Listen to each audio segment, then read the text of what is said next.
नमस्कार. मी विनोद पवार, राजापूर. मध्यंतरीच्या कालावधीमध्ये राजापूर तालुक्यातील डोंगर या गावी दीपक शेलार यांच्याकडे आपल्याला काही जुनी मोडी लिपीतली कागदपत्रं मिळाली. अ, ती जुनी मोडी आहे आणि त्या जुनी मोडीतली साधारण 30-35 आपल्याला कागदपत्रं मिळाली आणि त्यातलं एक जे महत्त्वाचं पत्र वाटलं होतं याच्यामध्ये त्याच्यावर सील होतं.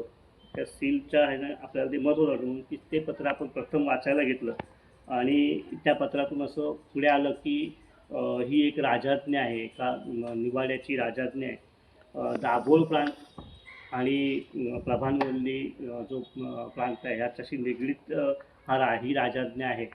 ही राजाज्ञा छत्रपती शाहू महाराज, संभाजी महाराजांच्या मृत्यूनंतर छत्रपती शाहू महाराज गादीवर आले आणि ते गादीवर आल्यानंतर 2 वर्षांनी 6 जून 1709ला ही राजाज्ञा निघालेली आहे आणि ह्या राजाज्ञेतून त्यावेळची न्यायव्यवस्था, शासन व्यवस्था आणि सामाजिक व्यवस्था ह्याचं हे जिवंत असं एक पुरावा मिळतो.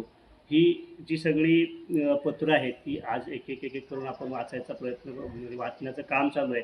ही सगळी पत्रं नाशिक येथील आपले मित्र रामनाथ रावळ जे आहेत ते वाचन करून पूर्ण त्याचा हे भाषांतर करून देत आहेत आणि ह्या सगळ्यातून राजापूरच्या इतिहासाला एक वेगळी उंची प्राप्त होणार आहे.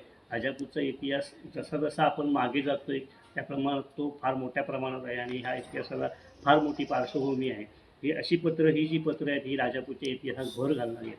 त्याच्यामुळे ह्या पत्रांच्या नंतर किंवा ह्या पत्रांपासून आपल्याला त्यावेळची न्यायव्यवस्था वगैरे सगळ्या गोष्टी लक्षात येतात आणि अशी पत्रं अनेक पत्रं अशी म्हणजे ह्याच्यामध्ये अनेक पत्रं मिळाले. त्या पत्रातून सुद्धा अनेक निवाडे किंवा अशा काहीतरी गोष्टी बाहेर पडतील अशी आशा आहे.